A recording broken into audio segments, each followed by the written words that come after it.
Sa kabila ng nararanasan nating El Nino, asahan na raw ang lalo pang paglamig ng panahon sa pagpasok ng Enero. Itinuturing namang leap year ang 2016 kaya may 29 ang Pebrero ngayong taon.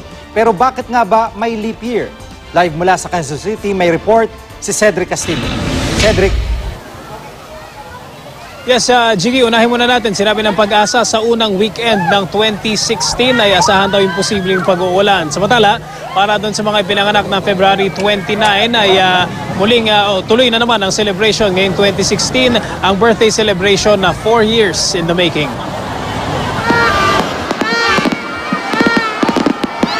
Sa pagpasok ng mga unang sandali ng 2016, isang basang bagong taon ang sumalubong sa marami. Ayon sa Pag-asa, malaking bahagi ng Luzon nabalot ng kaulapan habang nagpapalit ang taon. Apektado tayo ng tail end ng cold front, itong Quezon tsaka northern part ng Bicol. So, dyan sa areas na yan, may mga thunderstorm, malakas ang mga pag-ulan na ma-modify na yung amihan. And at the same time, may nakakasalubong siyang easterlies na medyo mainit. So, nagkakaroon talaga ng parang signature na isang diretso na ulap. Dahil pumasok na ang Enero, maghanda na raw sa lalo pang paglamig ng panahon kahit pa nagpapatuloy ang epekto ng El Nino. Sa unang weekend naman ng 2016, asahan daw ang pabago-bagong sumpong ng langit. Magkakaroon tayo ng mga pag-ulan dahil itong amihan ay talaga makaka-apekto pa sa atin. No? Dito naman sa Metro Manila, ganyan lang din. Iinit, tapos sometimes magiging cloudy, magbibigay ng pag-ambon. Speaking of 2016, muli na namang magbubunyi ang mga ipinanganak ng ika-29 ng Pebrero. Tulad ni Norma, dahil ngayong taon, leap year, muling lilitaw sa kalendaryo ang araw na ito. Paano nga po nagse-celebrate pagka leap year ang birthday? Sanay na akong walang birthday. Kasi every 4 years, halos sinanay ko na rin yung sarili kong wala. Anong day po sila-celebrate? Midnight of February 28. Pabiro ni Norma, feeling 13 years old pa lamang daw siya dahil sa edad niyang mag-52. Ang 2016 ang ika-13 leap year na kanyang masasaksihan. Nagtitrip pa rin. Nagtitrip pa rin. Okay. Kasi parang, ayoko naman maging excuse yun, no, para makalusot sa pagsasalita.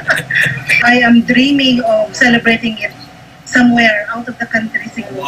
Ang isang buong revolusyon o paglibot ng ating planeta sa araw, ang basehan ng isang buong taon o isang buong kalendaryo na may 365 days. Pero kung tutuusin, hindi raw eksakto ang bilang na ito. 365 days, 5 hours, 48 minutes, and 46 seconds. 6 hours, di ba? So, 1/4 day yan, di ba? Kasi 24 hours. So, 1/4. So, nilagay na lang na isang araw sa every 4 years para makompleto.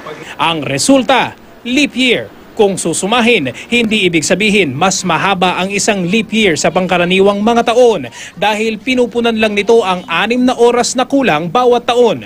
Pero bakit nga ba hindi pwedeng tawad na lang ang butal na ito? Kung hindi natin gagawin yung leap year, every year, meron tayong kulang na 6 hours, almost 6 hours. Sa 100 years, off na tayo ng more than 24 days. Ngayon, Jiggy, kung ang tanong ay bakit sa February may +1 na araw, maraming mga teorya, maraming mga pag-aaral at may mga paniwala rin na ito ay mula pa noong sa sinaunang panahon pa ng mga Roman Empire at ito ay bunga na rin noong makailang beses na revision ng modern na kalendaryo sa ngayon, Jiggy. At Cedric, unahin ko lang yung nakikita ng Pag-asa sa lagay ng ating panahon para sa taong ito. Itong nakarang taon, medyo marami-raming bagyo. Ano ba yung tansya nila o nakikita nila?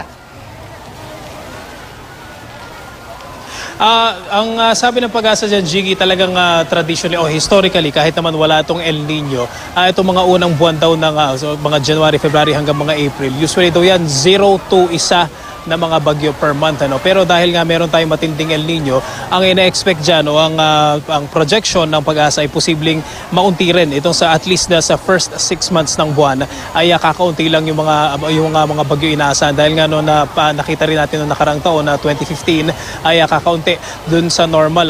Kung di ko nagkakamali, 19 na mga bagyo taon-taon. Pero last year ay meron lamang tayo ng mga 15 o 15 mga bagyo, Jiggy.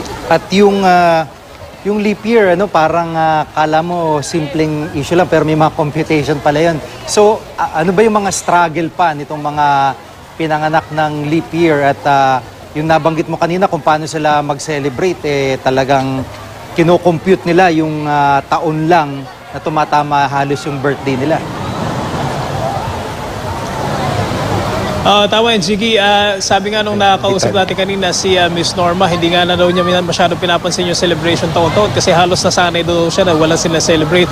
Ang ginagawa niya is before, sa February 28 siya nagsi-celebrate. Meron naman tayong mga nakilala from before naman na sila-celebrate nila ng March. At yun nga, yung parang joke dyan sa mga yan. Say, halimbawa, 8 years old ka na, kung susundin mo yung leap year, ay 2 years old ka pa lang. Pero of course, joke lang yan. Pero gaya nga nabanggit mo, it's a mathematical situation, Jiggy. Pag titingnan mo sa 2016, ang isang leap year, parang pwede mo isipin, parang mas mahaba yan kumpara sa ibang mga taon. Kasi meron kang additional na isang araw. Pero mathematically, kung susuriin mo yan, pare-pareho lang naman talaga yan na 365 and 1/4 na days na nag-compile lang o kumbaga nag-accumulate lang sa isang leap year o yung ika-4 na taon, Jiggy. Maraming salamat, Cedric Castillo.